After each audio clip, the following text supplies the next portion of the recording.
Tenemos el honor de escuchar a un experto de renombre en el marco de la inteligencia artificial aplicada a la gobernanza. Él es politólogo y economista de la Universidad Estatal de Utah, con estudios de posgrado en tecnología exponenciales y administración pública. Posee un máster en inteligencia artificial para servicios públicos de la Universidad Politécnica de Madrid. También otro máster en ciencias cognitivas de la Universidad de Málaga y un máster en matemáticas de EuroInnova International Education. Tiene una especialización en aprendizaje automatizado de la Universidad de Stanford y un doctorado en epistemología de la inteligencia artificial de la Universidad Multiversidad Mundo Real. Actualmente es candidato a doctorado de Ciencias de la Complejidad, fundador del Centro de Innovación Política, trabajando por el desarrollo de ciudades inteligentes e inclusivas. Es fundador además de Equality, un centro de formación en habilidades digitales dedicado a mejorar la calidad educativa a través de la inteligencia artificial. De igual manera, fundó Global Neo, una organización con la misión de desarrollar nuevos modelos de gobernanza que pueden escalar exponencialmente. Actualmente lidera la iniciativa para desarrollar un tratado regional que prohíba los sistemas de armas autónomas letales en América Latina y es cofundador y presidente de Genia Latinoamérica, una plataforma regional de investigación y desarrollo con la misión de incluir a América Latina en el desarrollo global de la inteligencia artificial. Es investigador en la Universidad de Oxford, en el Reino Unido, y director ejecutivo de Equality. Damos la bienvenida y les recibimos con el cálido aplauso de todos ustedes al doctor Jan Periche.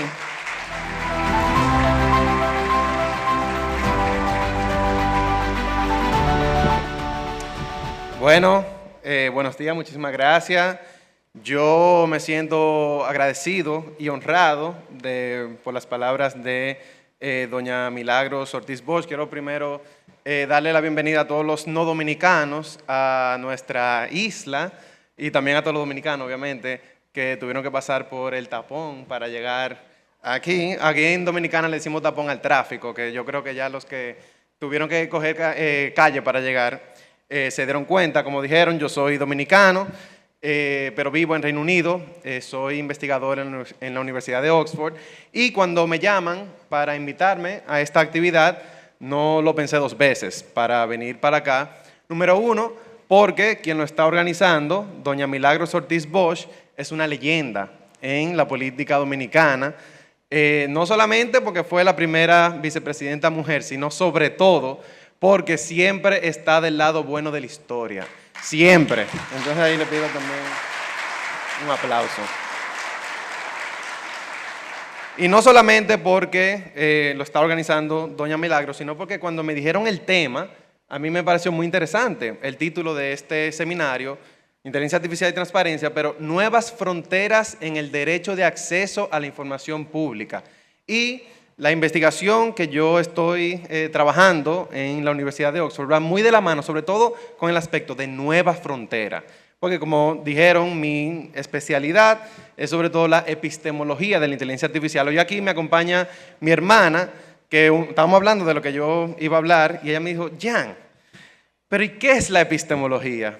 Y la epistemología realmente es una forma de entender el mundo, es el mapa conceptual de cómo uno entiende y cómo uno legitima las instituciones y cómo uno actúa. Entonces, el tema de la inteligencia artificial, yo creo que agrega nuevas dimensiones a este concepto que ustedes bien dominan de la información pública. O sea, el concepto de la información pública con la inteligencia artificial adquiere nuevas dimensiones y hoy quiero presentarles o ofrecerles una visión alternativa de lo que significa información pública e invitarlos a que hagamos un cambio de paradigma del concepto de información pública al concepto de inteligencia pública, que va muy de la mano el concepto de información y de inteligencia, pero tienen implicaciones muy distintas.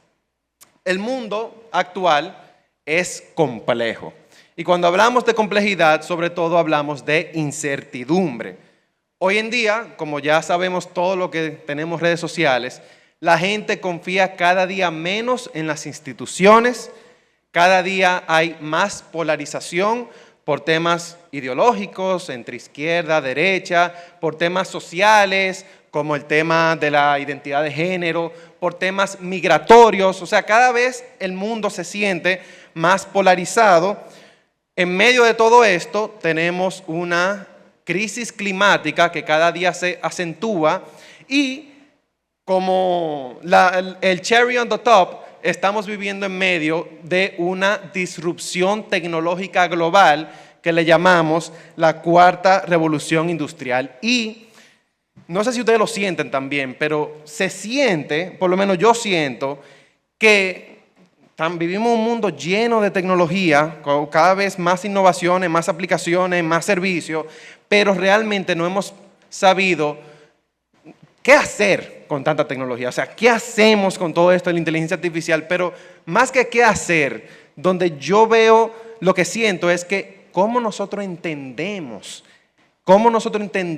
este tema de la inteligencia artificial. Y yo creo que la crisis actual realmente es una crisis del pensamiento político. Y bien dijo la doctora Ortiz Bosch ahora cuando estamos conversando, que el tema de la inteligencia artificial puede ofrecernos una nueva manera de entender el gobierno. Y como la tesis aquí es que es una crisis del pensamiento político y más que del pensamiento político, de economía política. Y cuando hablamos de economía política es cómo nosotros organizamos la sociedad, cómo organizamos la economía. Ahí es donde verdaderamente nosotros tenemos que enfocarnos. Y, por ejemplo, tenemos a Estados Unidos que está abandonando el modelo liberal. Hay aranceles, la Suprema Corte chocando con la presidencia, en medio de una disputa geopolítica con China, que realmente esta disputa geopolítica entre Estados Unidos y China tiene un trasfondo tecnológico. O sea, quien termine liderando sobre todo específicamente la inteligencia artificial, va a terminar siendo quien defina el orden mundial. Hoy en día, las grandes empresas tecnológicas, las Big Tech, tienen más poder que la mayoría de los estados. Y en medio de todo esto, ahora hay una guerra en Europa y la ONU, que es la que está supuesta a mantener la paz y el orden mundial, ni siquiera está sentada en la mesa de negociación. Se está negociando entre las potencias, Rusia, Estados Unidos, Ucrania, en el medio de todo esto. Entonces, en resumen, esto es una crisis de paradigma. Sobre todo, o sea, el tema de la inteligencia artificial, la cuarta revolución industrial, opera dentro de este contexto que refleja una evidente crisis de paradigma. Y sobre el tema de paradigma, y les prometo que esta va a ser la parte más académica de la presentación, me gustaría hablar sobre este tema del paradigma clásico. ¿Pero qué es un paradigma? Un paradigma es una lógica organizativa. Es la manera de cómo nosotros legitimamos la forma en que pensamos, cómo actuamos y en última instancia es cómo nosotros legitimamos nuestras instituciones. O sea, toda institucionalidad responde a un paradigma. Y en los estudios de epistemología, historia de la ciencia, se le llama el actual paradigma que nosotros vivimos, el paradigma clásico o el paradigma de la modernidad, que tiene sus orígenes realmente en estos 4 pensadores. Hay más, pero podemos hablar de Newton, que como todo el mundo sabe fue el padre de la física. Newton entendía el universo como una máquina determinista. ¿Cuál era la filosofía de Newton? Bueno, que si uno puede conocer la mecánica de un sistema, tú puedes predecir a futuro lo que va a pasar. Eso se resume como el determinismo. O sea, Newton es como el padre del determinismo que se constituyó en una filosofía de nuestro paradigma. Sin embargo, quien probablemente ejemplifica con mayor, a su máxima expresión, este paradigma clásico de la modernidad, fue el filósofo René Descartes, ¿Qué decía Descartes? Bueno, Descartes decía que la razón es el único mecanismo válido para entender el mundo. ¿Y qué decía? Bueno, si tú coges una cosa, un sistema, y lo descompones en sus partes más simples, ahí tú puedes entender el universo. Y eso hoy en día se le llama el reduccionismo. Así como Newton con el determinismo se constituyó en el paradigma clásico, Descartes con el reduccionismo se constituyó en cómo nosotros entendemos y también operamos nuestras instituciones. Y el reduccionismo, la conclusión es que, bueno, si yo puedo conocer el mundo descomponiéndolo en sus partes, también puedo intervenir y cambiar. Y famosamente, Descartes decía que así el humano se convertía en dueño y señor de la naturaleza. Esa es la filosofía de la modernidad, que luego Kant dijo, bueno, ok, yo sintetizo todo eso y lo formalizó en lógica con la ley de causalidad universal, que nosotros lo entendemos muy intuitivamente, que es toda causa tiene un efecto, todo efecto tiene una causa. Y en filosofía política, quien hizo la síntesis de la modernidad para fundamentar nuestras instituciones fue Thomas Hobbes, que estableció el liberalismo, el capitalismo y el Estado-nación como fundamento para organizar la sociedad en la modernidad. Y en resumen, la modernidad habla, los principios son la disyunción, básicamente separar las cosas, y la reducción, analizar las cosas. Y aunque se le habla de paradigma clásico, paradigma de la modernidad, a mí realmente me gusta decirle el paradigma de la simplificación. Ese es el paradigma que nosotros vivimos, y ese paradigma se traduce en la forma de cómo nosotros hacemos política. ¿Por qué? Lo que le podríamos llamar las instituciones clásicas, ¿qué hacen? Separan los problemas para hacer intervención técnica. ¿Qué significa esto? Bueno, yo tengo un problema de educación, pues yo hago políticas de educación a través del Ministerio de Educación, y dentro del Ministerio de Educación tengo un instituto de educación, etc. Eso responde al paradigma de la modernidad, de la disyunción y la reducción. Hacemos políticas de salud para problemas de salud, hacemos políticas de medio ambiente para problemas de medio ambiente, de vivienda para problemas de vivienda y de transporte para problemas de transporte. Sin embargo, las personas no viven en problemas separados por sector. Una adolescente embarazada que tiene que dejar la escuela está teniendo al mismo tiempo un problema de salud sexual con un problema de educación. Sin embargo, nuestras instituciones hacen política de educación por aquí, política de salud sexual por allá. Un niño que no tiene buena alimentación en su casa no va a poder no va a poder prestar atención en la escuela. Sin embargo, se hace política de educación por aquí y política de alimentación, nutrición por allá. Igualmente, un entorno contaminado, que es un problema de medio ambiente, afecta la salud. Básicamente, el mundo es complejo. Y nuestro paradigma simplifica las cosas, y ahí es que está el verdadero problema que nosotros tenemos que enfrentar. Y la pregunta entonces, ok, muy bonita la teoría, ¿cómo se pone en práctica lo que le podemos llamar una política compleja? Si el mundo es complejo, pero nosotros seguimos haciendo política bajo el paradigma de la simplificación, reduciendo y separando cosas, ¿cómo nosotros hacemos política compleja? Y a nuestro entender, la respuesta está en la infraestructura, porque la infraestructura, más que un soporte técnico, es una lógica de organización que nos permite a nosotros actuar y pensar políticamente, pensando desde los sistemas, no a través de soluciones aisladas. Por ejemplo, infraestructuras de transporte, infraestructuras de energía, de telecomunicaciones, incluso infraestructuras de servicios como salud y educación son fundamentales y son las que sostienen el acceso a nuestros derechos. Hoy el tema de hoy hablamos de información pública y el derecho de información.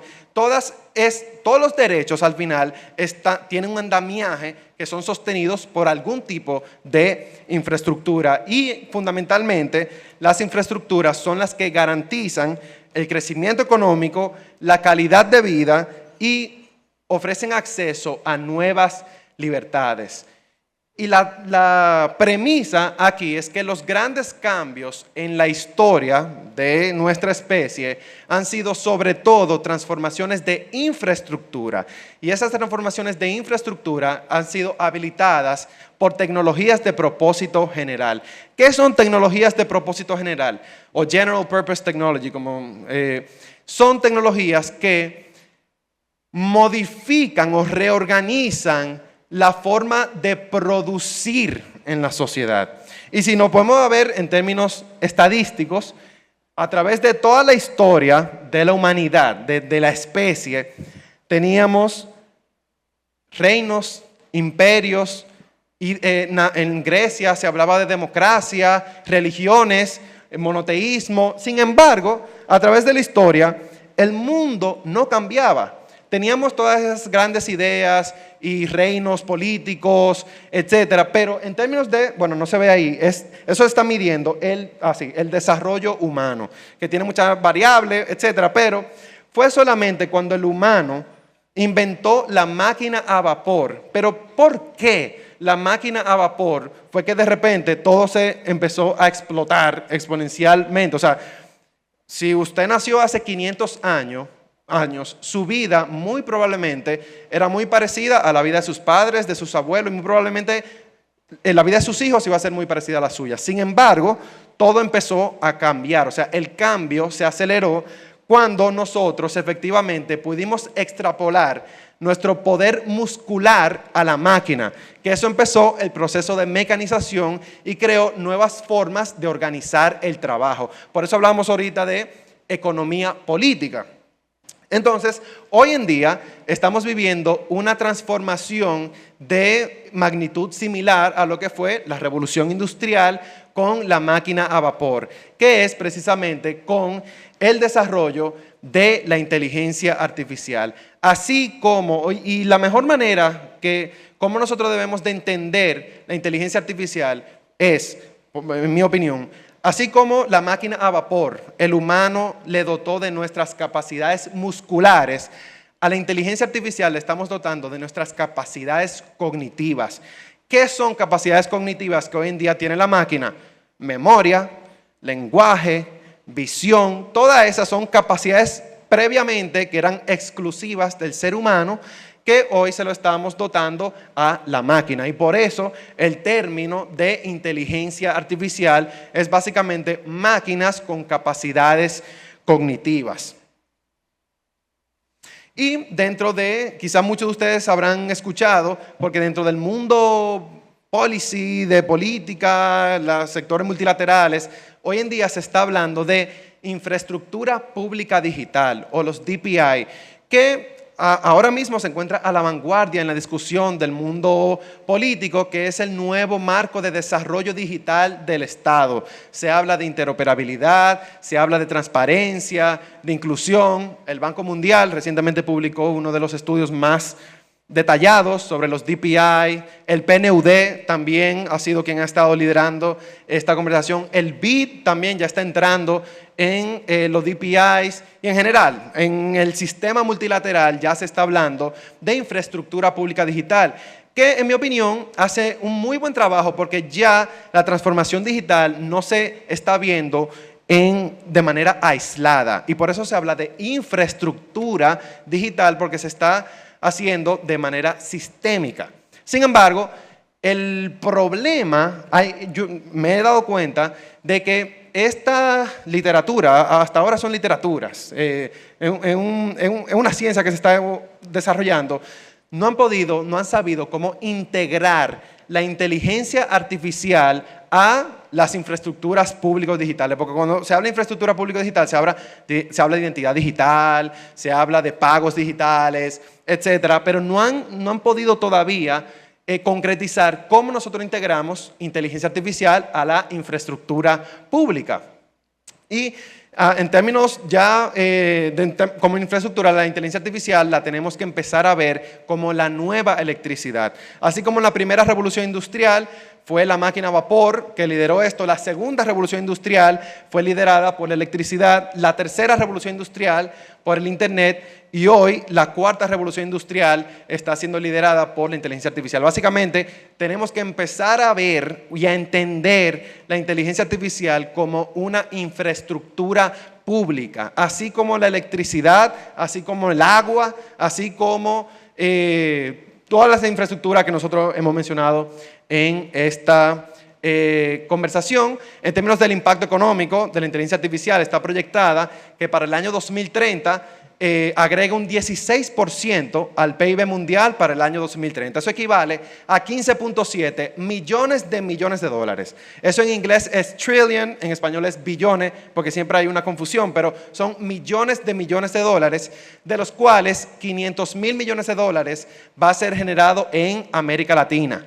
Convirtiendo, o sea, por ejemplo, yo siempre digo que si República Dominicana captura solamente el 1% del mercado regional, no del mercado mundial, del regional en América Latina, estaría generando un retorno de hasta 5.000 millones de dólares, convirtiendo a la inteligencia artificial en la oportunidad comercial más grande de la economía mundial.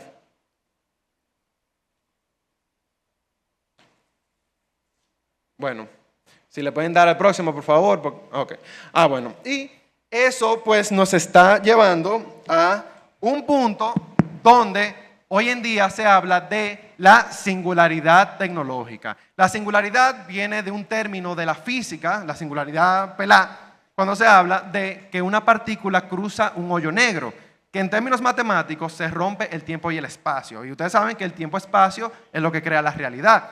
Y los físicos hablan de una singularidad porque no entienden qué pasa. Y se ha tomado el concepto de singularidad para hablar de la singularidad tecnológica, que es este punto cuando la inteligencia artificial supere todas las capacidades cognitivas del humano.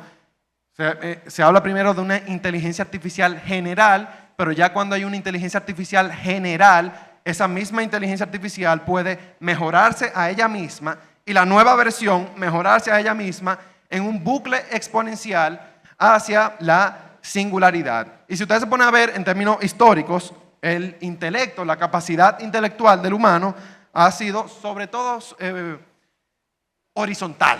Sin embargo, solamente en el 1950, o sea, hace 70 años, cuando se empezó esta ciencia de la inteligencia artificial, de repente la capacidad intelectual de los humanos está subiendo exponencialmente. Y se plantea la tesis de que ya cuando logremos o lleguemos a ese punto de la singularidad, pues incluso aparezca lo que se llama el transhumanismo, que son las nuevas formas de vida cibernética habilitadas por la inteligencia artificial. Y esto suena mucho a ciencia ficción, pero yo sé que por aquí anda, lo han mencionado varias veces, José David Montilla, ex viceministro por aquí de República Dominicana. Yo sé que él entiende mucho esto porque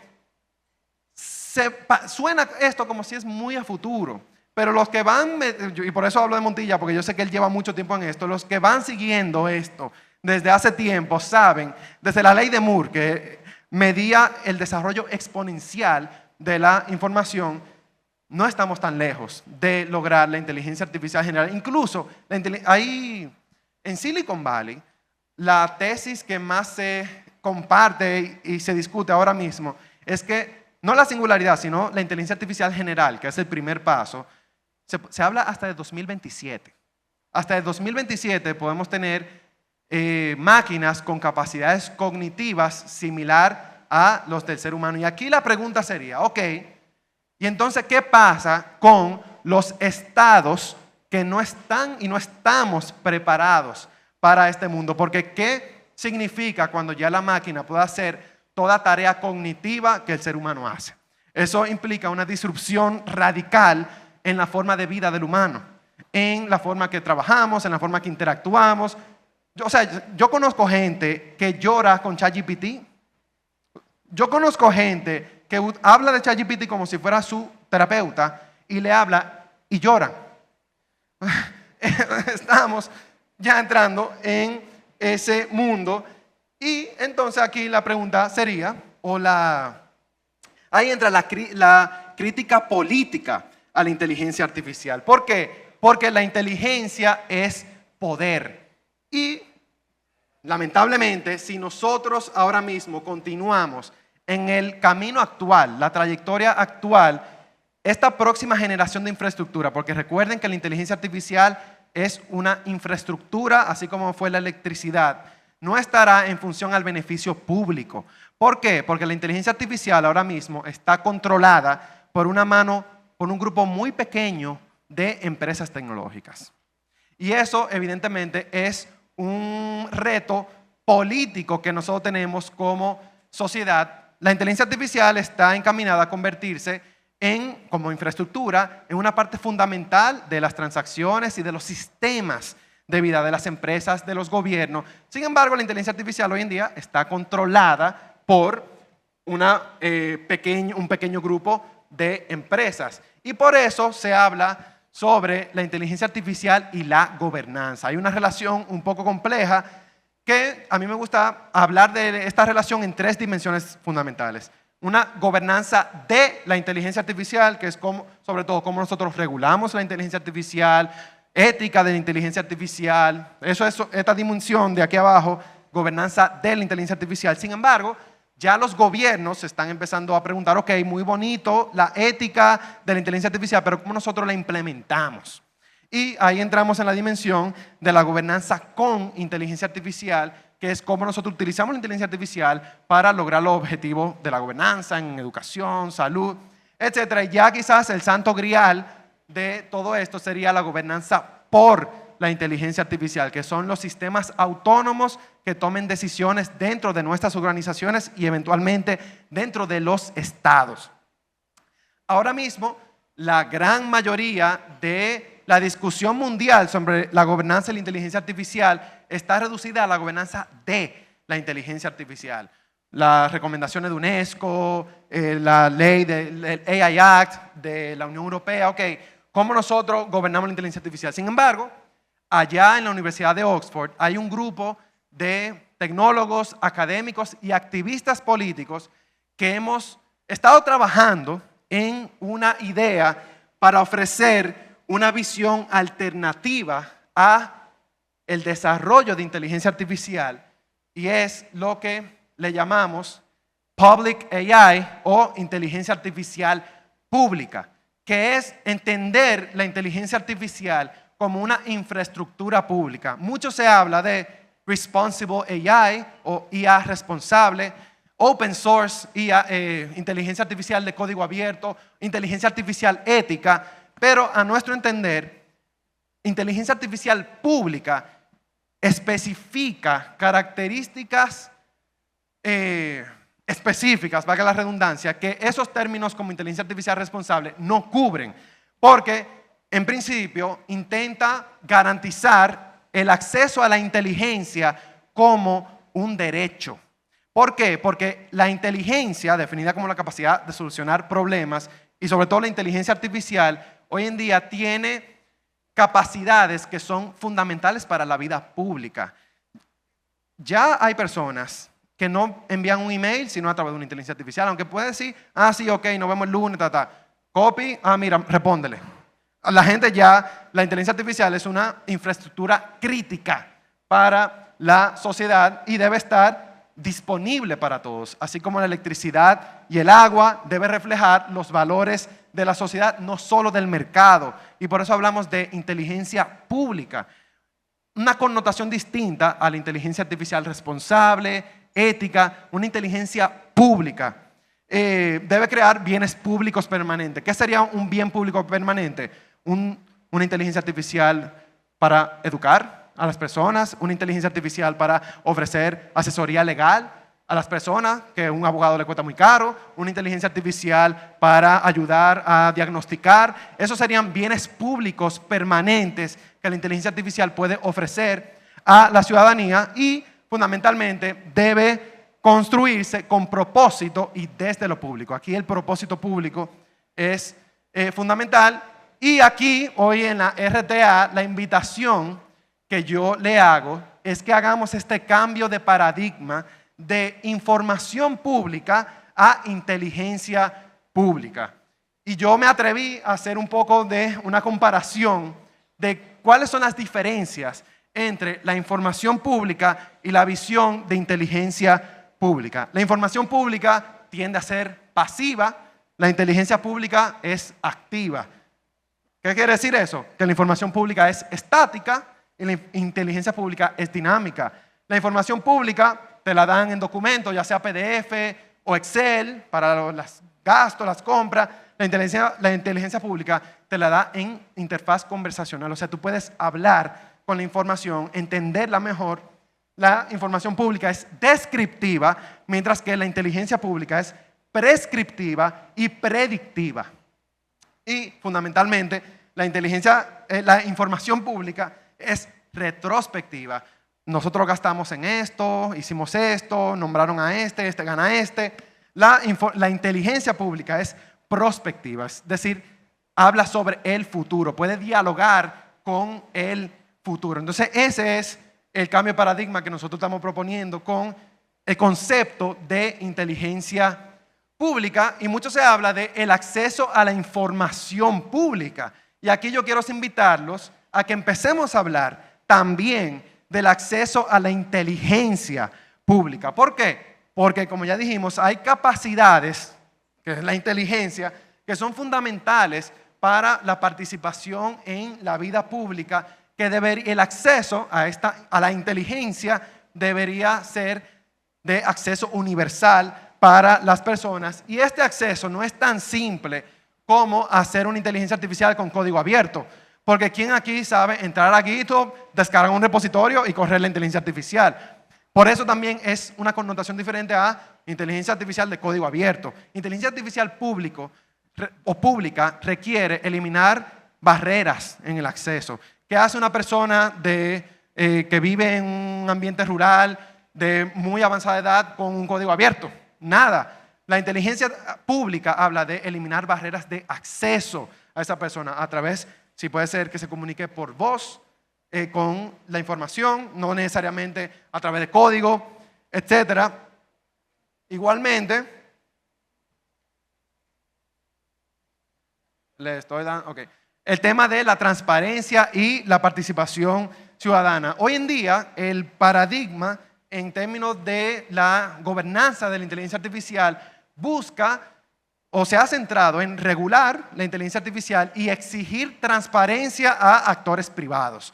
Bueno, si OpenAI acaba de desarrollar un nuevo modelo, hay que exigir que ellos cumplan con ciertas garantías. La diferencia entre ese enfoque de exigir transparencia y el de la inteligencia pública es que los sistemas de IA público pueden ir más allá y pueden garantizar la participación de la ciudadanía en el diseño, en el desarrollo y en la implementación, incluso en el monitoreo de la inteligencia pública, de la inteligencia artificial pública. Un poco, simplemente estos son cuestiones de paradigma. No es que soltemos la transparencia, es que aparte de la transparencia, hagamos también la participación ciudadana en el diseño de la inteligencia artificial, de esta nueva infraestructura. Y cuando hablamos de bienes públicos permanentes, lo dice el nombre, cómo nosotros garantizamos de que una inteligencia artificial para educar a las personas esté garantizada. Porque ahora mismo hay mucha inteligencia artificial de educación que te cobran. Hay mucha inteligencia artificial de salud que te cobran, pero ¿qué pasa con el que no tiene para pagarlo? Por eso hablamos de desarrollar bienes públicos permanentes y, en principio, que esta inteligencia tenga el control por parte de la ciudadanía. Y que obviamente, no siempre, pero mayormente se traduce a control a través del gobierno, pero todo depende de cómo uno haga la gobernanza a lo interno de ese desarrollo y cómo nosotros aseguramos la independencia, básicamente que no esté influenciada por los intereses privados. A eso nos referimos con inteligencia artificial pública. Perdón. Se está dando doble. Ok. Cuando hablamos de democratizar la inteligencia artificial, es que ahora mismo está concentrada por una pequeña mano, lo que le llamamos las Big Tech, y la idea es poder nivelar el terreno, que la gente tenga una opción pública. ¿Ustedes se acuerdan cuando Obama en su gobierno hablaba del public option para la salud?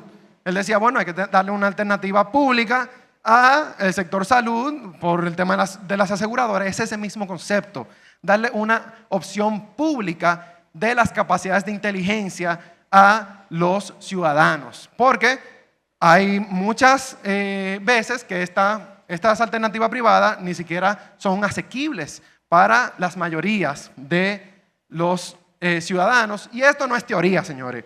Ya tenemos, incluso en América Latina, ejemplos de inteligencia artificial pública. Hoy se ha hablado de Chile.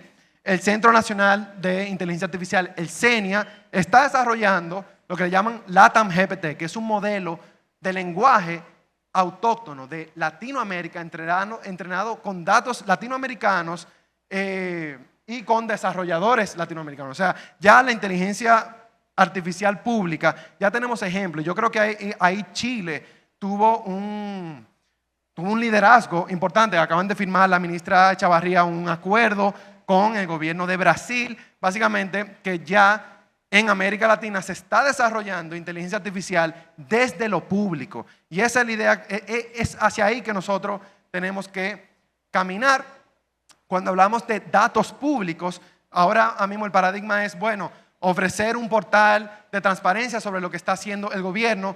Este paradigma de inteligencia pública habla de crear datasets, o sea, bases de datos para el entrenamiento de modelos de inteligencia artificial, porque ahora mismo las empresas privadas están invirtiendo mucho dinero en datasets privados que están curados y que están scaled. Hay una empresa muy famosa que hace eso. Pues la idea aquí es que también el Estado empiece a crear bases de datos públicas para entrenar modelos de inteligencia artificial. Y igual, volvemos a el concepto, y por eso el título de este seminario me gustó mucho, porque habla de nuevas fronteras en el derecho de acceso. Y por eso yo dije, ok, quiero venir, porque de eso se trata, darle acceso a las personas y que siempre, o sea, partimos de la idea de que la gente, tenemos aquí en República Dominicana, en cualquier país del mundo, no solo en Latinoamérica, Steve Jobs escondidos, pero que no han tenido acceso a las oportunidades. Eso lo sabemos de manera intuitiva. La lógica aquí es que podemos crear esos nuevos genios en la sociedad siempre y cuando le demos acceso a las herramientas adecuadas, porque ahora mismo esa inteligencia está siendo controlada por manos privadas. Y bueno, aquí ya la invitación también sería a que empecemos a desarrollar esta lógica de hacer política moonshot. Moonshot es la idea de cuando el presidente Kennedy dijo, ok, vamos a la luna, no sabemos cómo lo vamos a hacer, pero sabemos que lo tenemos que hacer. ¿Cómo nosotros hacemos? Inteligencia artificial para la educación, un tutor IA, un doctor IA, un legal IA, un abogado de inteligencia artificial disponible para los ciudadanos. Y aquí la lógica del gobierno inteligente sería más participación ciudadana, lo cual a través de la participación te genera datos. Esos datos a través de inteligencia artificial te genera mejores servicios públicos. ¿Y qué hace el servicio público?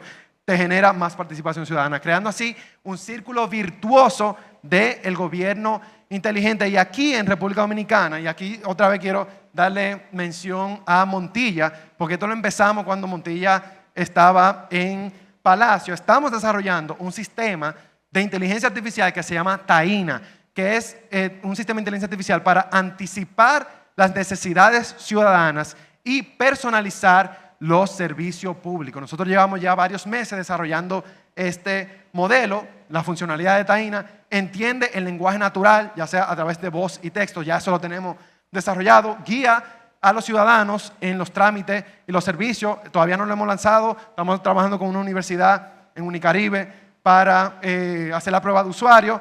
Y la próxima fase es que a través de Taína los ciudadanos puedan tramitar su servicio público.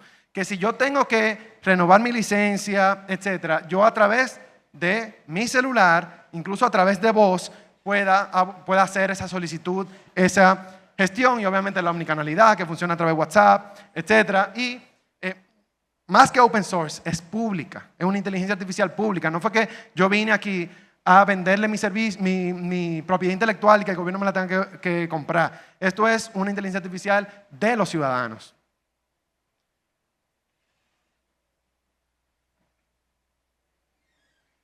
Y bueno, el modelo de desarrollo que nosotros estamos trabajando para Taína, nosotros lo hablamos a nivel de ecosistema. ¿Por qué? Porque nosotros estamos aquí a través del sector privado, trabajando con el sector público y con las universidades, con Unicaribe, estamos haciendo los white papers, las publicaciones, los resultados de todo esto, como esto es un proyecto de investigación y desarrollo que nosotros estamos trabajando.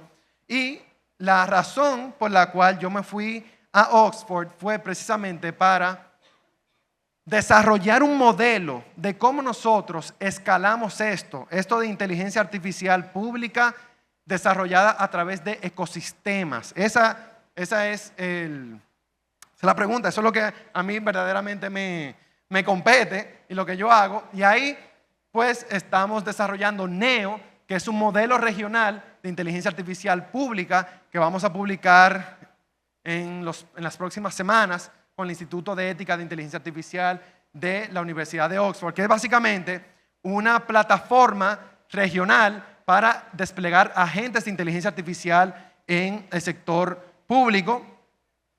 Para que ustedes entiendan un poco cómo funciona el modelo, aquí están los datos, los servicios, incluso necesidades ciudadanas que tú puedas tener. Esos datos se conectan a esta plataforma. Ahí hablamos de DPI, de Digital Public Infrastructure, básicamente un entorno virtual para la integración de datos, donde se le agrega una capa de inteligencia artificial para los agentes. Ahora mismo se habla mucho de Agentic AI o agentes de inteligencia artificial que básicamente pueden tramitar los servicios públicos de manera autónoma para ser desplegado a través de interfaz de voz y texto con los ciudadanos. Y lo que nos dimos cuenta es que este modelo aplica no solamente para los gobiernos, aplica también para las universidades, las empresas y la sociedad civil, dando esa misma lógica de tú pones los datos en la plataforma, se le agregan los agentes de inteligencia artificial y se despliega el servicio como una alternativa para crear un ecosistema regional de inteligencia artificial. Y por eso estamos trabajando en esta iniciativa que se llama IA por la Vida. No sé si Guido pudo venir, pero estamos trabajando con el Indotel, que es quien representa a República Dominicana en SICA, que es un proyecto ya regional que tiene los 8 países de Centroamérica, que busca crear este ecosistema regional de inteligencia artificial a través de un consorcio que incluye a las universidades, sector privado, y en principio esta plataforma regional, ¿qué puede hacer? Efectivamente, puede distribuir el costo de investigación y desarrollo en los países. Por ejemplo, si Panamá desarrolla una inteligencia artificial para agricultura, Costa Rica se enfoca en términos de logística, República Dominicana en salud y El Salvador en GovTech. Si estamos trabajando en un mismo ecosistema, esa solución se le puede compartir. ¿Y qué hace eso efectivamente? Pues ya el costo de investigación que hizo Panamá en agricultura no lo tiene que hacer Costa Rica y se transfiere en un tema de transferencia tecnológica. ¿Y qué hace eso efectivamente? Reduce el costo de la innovación. Y en países como lo nuestro, que tenemos retos a nivel de recursos, apostar por la integración regional no es simplemente un tema que suena bonito, es un tema incluso de beneficio económico que tenemos con este modelo. Y y la oportunidad que yo veo, y esto es muy contraintuitivo, es que cómo nosotros podemos hacer leapfrogging a las instituciones frágiles. ¿Por qué? En el sur global, en América Latina y en otras regiones como lo nuestro, siempre se nos habla de que nuestras instituciones, como son frágiles, ese es nuestro problema. Y es cierto que la falta de institucionalidad y la fragilidad de nuestras instituciones es un problema. Pero también yo creo que esa es la oportunidad que nosotros tenemos. Porque en países con ya instituciones mucho más sólidas y robustas, es muy difícil cambiar. Hoy en día vemos cómo países dentro de América Latina, para bien y para mal, están haciendo cambios radicales. No voy a decir nombres, pero ustedes saben, ¿verdad? Eso también es una oportunidad, porque nosotros podemos es más fácil hacer cambios radicales en contextos donde las instituciones son más débiles. Esa es nuestro problema, pero también nuestra solución. Y siempre se habla de Estonia como el referente de transformación digital. Sin embargo, hoy en día ya se está hablando de India. India está convirtiéndose en el referente mundial a nivel de transformación digital. India es un país que tiene también contextos socioeconómicos similares a muchos países del sur global. Y aquí la idea sería de que en el sur global nos enfoquemos en aplicaciones y servicios, no necesariamente en construir esa inteligencia nueva, sino como nosotros utilizamos la inteligencia ya creada para desarrollar aplicaciones de beneficio público. Y la inteligencia, claro que tenemos que construir nuestra propia inteligencia, pero eso deberíamos de construirlo de manera regional. Y por eso yo puse ahí el tema de LATAM GPT, del CENIA, como un ejemplo que todos los países aquí, yo los invito, yo no soy parte del proyecto, yo trabajo con ellos en otras áreas, pero que participen en ese modelo. Y la invitación ya para cerrar esto es que empecemos a entender la inteligencia, no la inteligencia artificial es la manera para acceder a la inteligencia, pero la inteligencia como la capacidad de solucionar problemas como un derecho humano. Muchísimas gracias.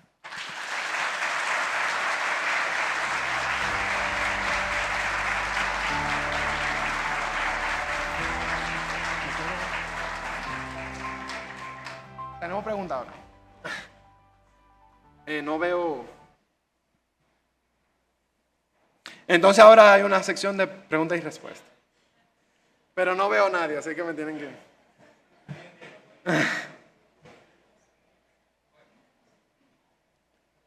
O si no hay preguntas.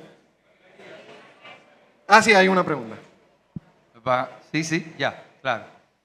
Buenos días. Indudablemente debo de conversar sobre algo muy importante que estamos haciendo aquí en el país.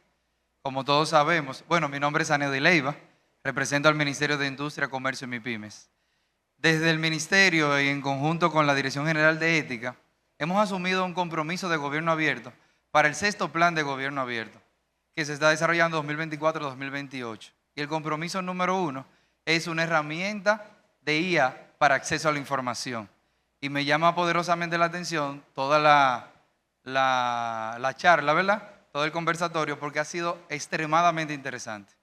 Porque eso nos abre mucho la mente de lo que debemos hacer como país y de que de cierta forma estamos hasta un poco atrasados con relación a eso, pero siempre hay tiempo.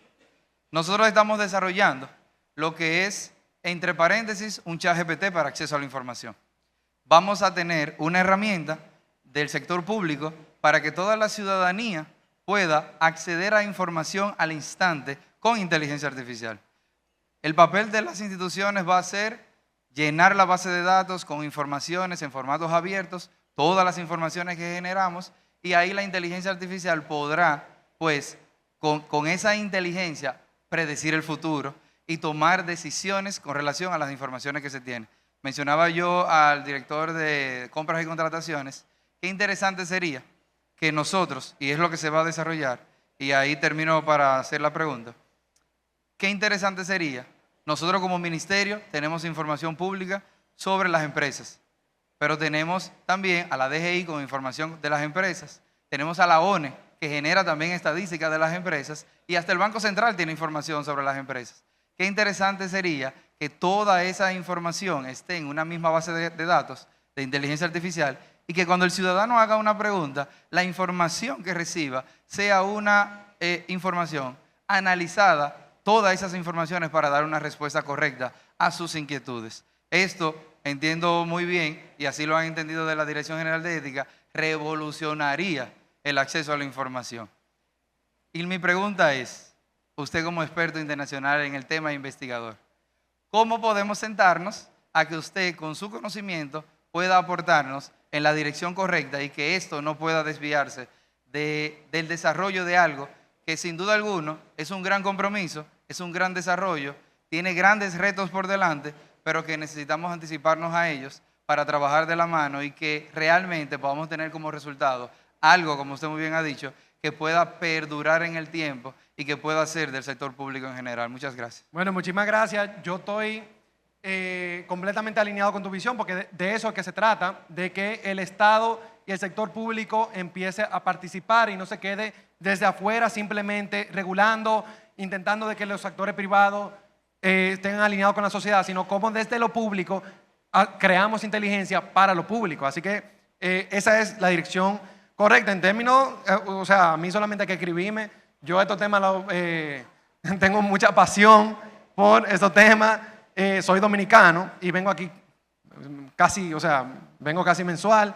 En términos de cómo yo veo eso, yo creo que hacia donde debemos de caminar como Estado, o sea, los países, los gobiernos, tenemos que coger toda la data pública y meterla en un mismo sistema, un mismo repositorio. Y ahí donde tú vas a poder crear una inteligencia pública verdadera. Obviamente, ahí surgen temas éticos. ¿Qué pasa si de repente hay un gobernante autoritario y tiene acceso a todo ese poder? Pero eso yo creo que es el problema de la política. Porque, ok, la inteligencia es una herramienta superpoderosa, pero igual un gobernante autoritario hoy en día tiene las armas, tiene el DNI, ¿entiendes? O sea, en general,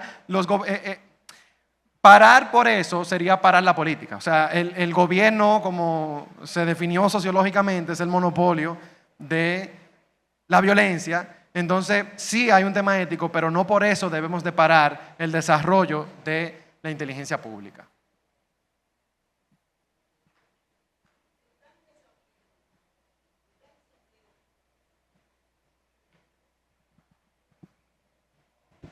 El gran desafío es acoger lo público.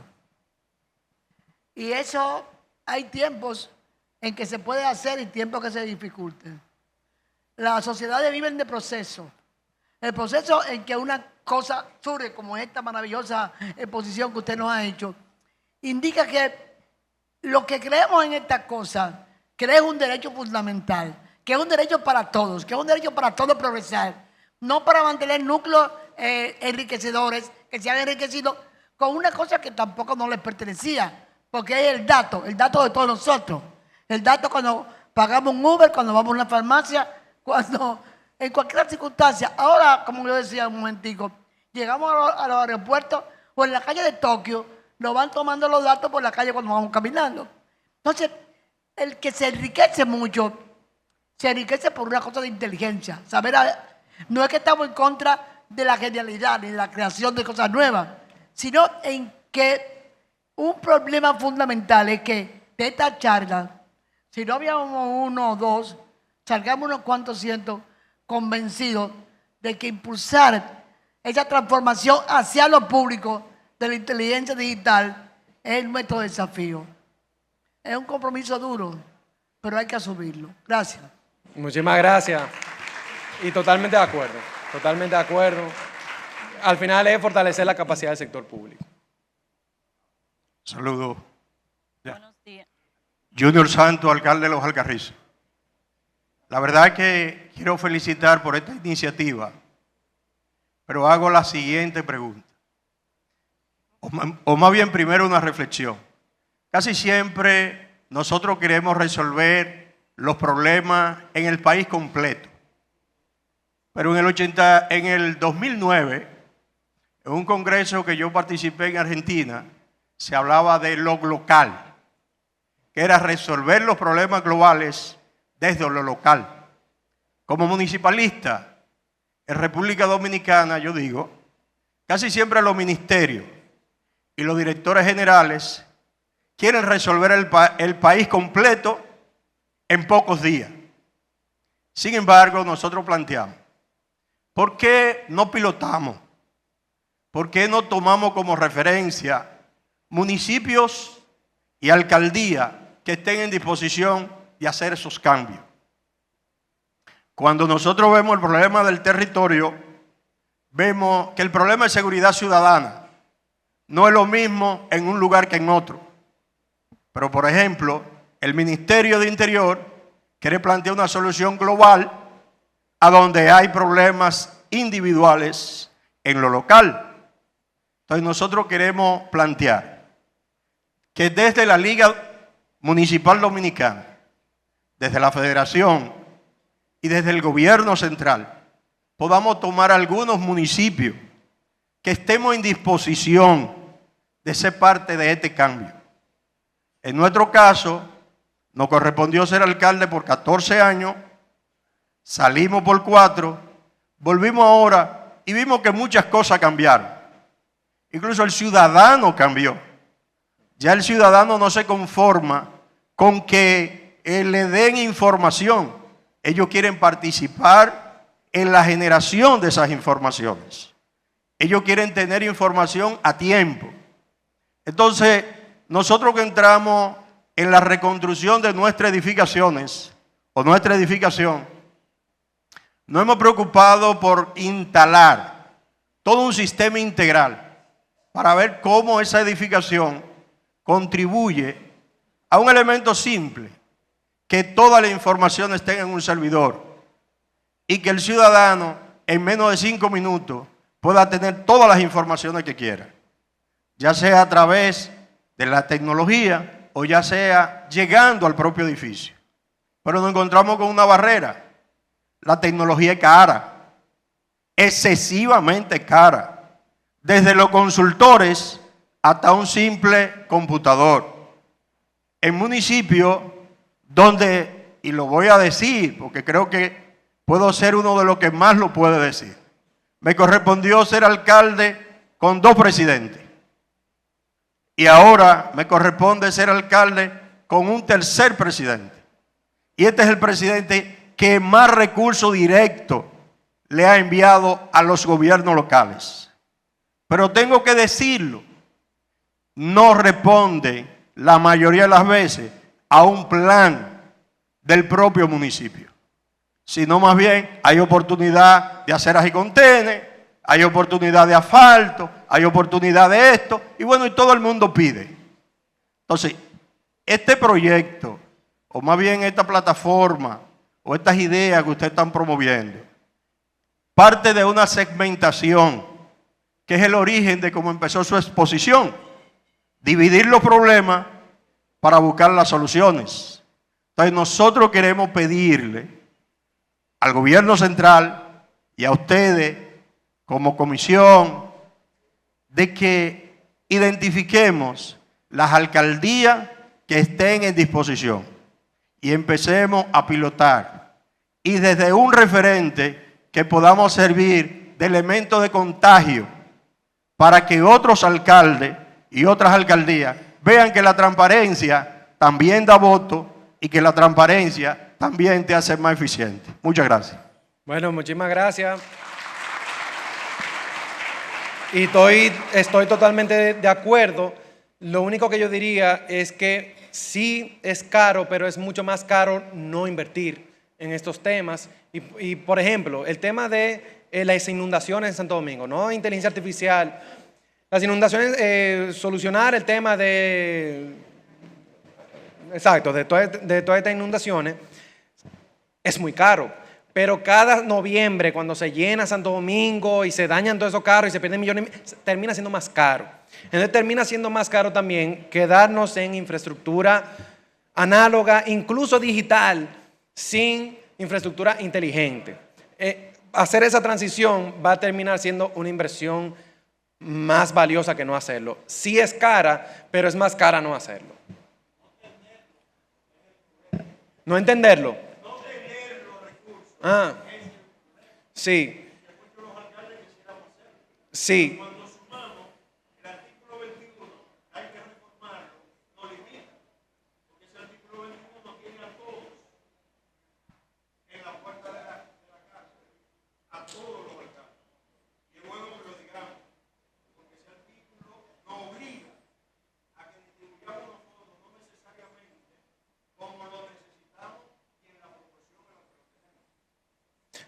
Y por eso yo creo que el tema de la inteligencia artificial es un tema político más que nada, no solamente técnico. Y cuando hablo de politizar esto, no hablo de hacerlo de un partido o de otro, lo más lejos de esto, sino de que se entienda de que ya esto es una infraestructura crítica de la sociedad y si no tenemos los recursos, por lo menos tenemos que elevar esta conversación.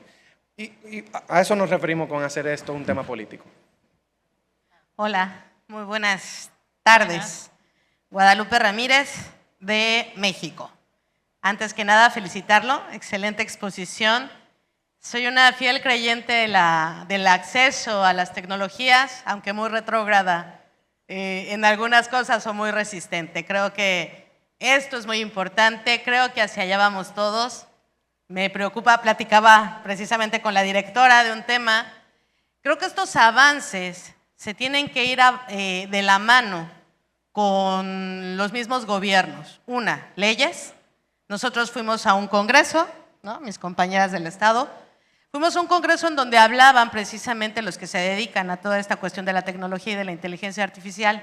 Nos alcanzó la tecnología antes de que pudiéramos hacer leyes para regularla y normar todo lo que se usa. Una, son demasiados archivos en bases de datos, cómo se cuidan las bases de datos, ya lo decían, cuestiones económicas, retos, pero yo voy enfocado a otro tema, capacitación.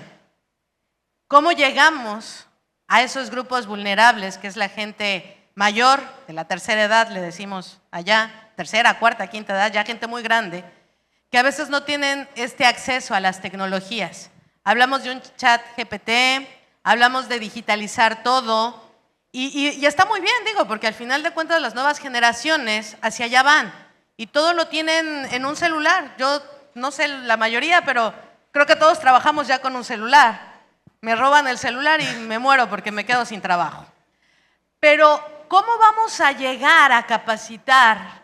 ¿Cómo ayudan ustedes con todo esto que se promueve, que se inventa, o eso ya nos toca a nosotros, del tema de la capacitación?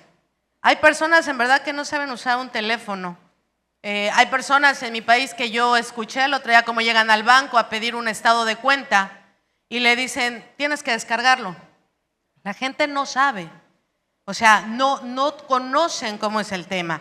¿Cómo ayudarían ustedes? Ya saben mi pregunta. ¿Cómo se ayudaría para poder llevar a cabo todas estas políticas, que la gente realmente entienda lo que se debe de hacer? ¿Por qué? Porque ustedes a lo mejor como empresas vienen y venden. Nos venden el producto, ofrecen el producto, a nosotros nos entusiasma, nos gusta y se adquiere. Pero ¿cómo nosotros que adquirimos ese producto vamos a explicarle a la gente de a pie lo que usted acaba de decir? Porque la verdad es que transmitirlo es complicado. Entonces, ¿cuál sería esas situaciones que se puedan llevar a cabo? Digo, México no es la excepción. También tenemos algunas iniciativas ahorita o leyes o direcciones ya también de, ¿cómo se llama esto? Digital, gobierno digital, que también creo que vamos encaminados todos hacia lo mismo. Pero, ¿cómo nos ayudarían a poder transmitirlo con la ciudadanía para que lo entiendan? Lo que usted acaba de decir me encantó. Yo que soy de verdad y que no le entiendo al tema, le entendí. Pero ¿cómo yo le podría explicar a alguien más lo maravilloso que es? Y sobre todo, imagínese que no toda la gente tenga acceso. Digo, suena ilógico o irónico decir que no toda la gente pueda accesarlo porque todo lo tiene. Pero la gente a veces no tiene crédito para descargarlo. En mi país el internet no es barato y no es gratis en todos lados. Entonces, ¿cómo nosotros podemos llegar con las legislaciones, con los legisladores y con la ciudadanía para explicar la importancia de almacenar una información en un mismo modelo, en un mismo sistema, y que esto sea de utilidad para la ciudadanía? Muchas gracias. Muchísimas gracias. Ahí el concepto de inteligencia artificial pública, por eso hablamos y se repitió varias veces el tema de el acceso. No es simplemente, una inteligencia artificial pública no es simplemente hacer una inteligencia artificial de código abierto que la gente pueda acceder en la computadora. Es cómo nosotros eliminamos las barreras. Y en esa eliminación de barreras, lo de menos es la tecnología. Sí, la tecnología es importante.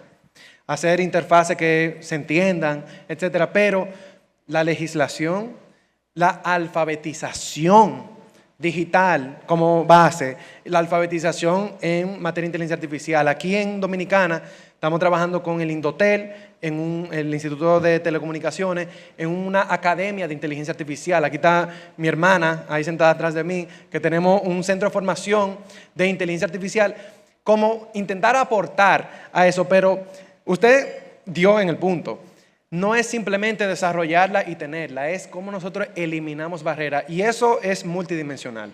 Eso tiene que ver con legislaciones, con programas de alfabetización, que no sean simplemente cumplir un indicador, sino que la gente aprenda de verdad. Ahí es el reto, que ahí involucra temas de formación, etc. Entonces, por eso, el concepto de inteligencia pública, o sea, lo público aquí, que es diferente a ético o responsable, precisamente busca garantizar eso, eliminar esas barreras, que es muy difícil en la práctica, muy difícil, pero podemos nutrirnos de lo que se ha hecho antes con alfabetización digital, que a pesar de que sí hay todavía muchas personas que no dominan las herramientas, si uno mira en el tiempo, a medida que pasa el tiempo, más y más y más, o sea, el acceso se vuelve más universal. Y donde yo veo también una oportunidad distinta con la inteligencia artificial es que las herramientas de inteligencia artificial, a diferencia de software tradicional, hoy en día se manejan con lenguaje natural, o sea, con voz, con mi voz y con mi texto. O sea, incluso hoy en día la gente está programando con lenguaje de programación en lenguaje natural. Yo quiero que tú hagas una aplicación para vender esto, sin tener que tú desarrollar el código porque la máquina te lo da. Eso también aumenta el acceso. El hecho de que nosotros, el que pueda leer y escribir y hablar, hoy en día puede tener acceso, si está bien diseñada esa tecnología, porque hoy en día la inteligencia artificial tú puedes hablar con ella. Hola, ¿cómo tú estás? Si tú puedes hablar, puedes leer y puedes escribir, ya el acceso es cuestión de llevarlo y diseñarlo para lo público y desde lo público. Disculpe, una pregunta. ¿Me escucha? Bueno, muchísimas gracias. Hay otra. ¿Cómo? Perdone, tenía una ok, perdón, es que no veo. Ya. No. Me paro. Bueno.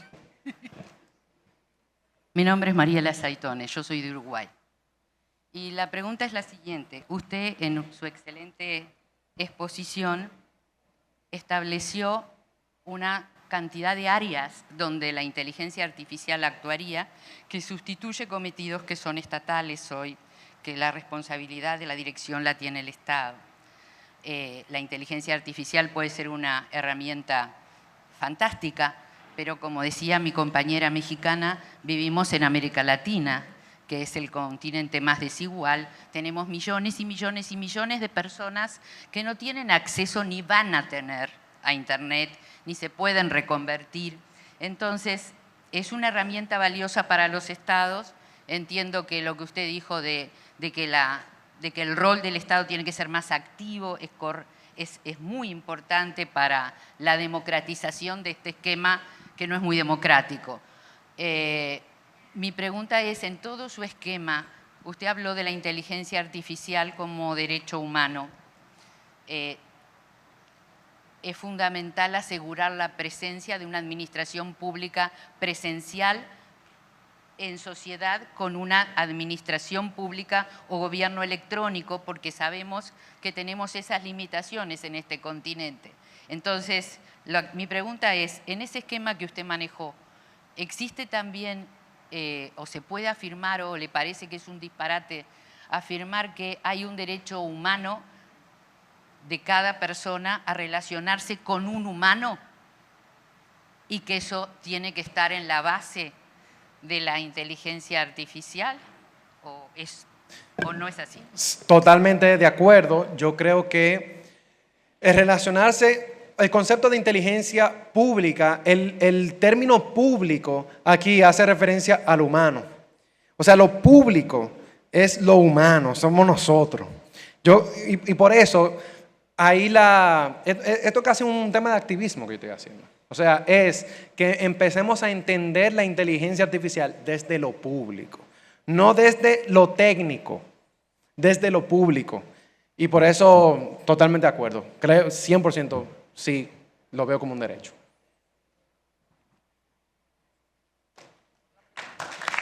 Muchísimas gracias.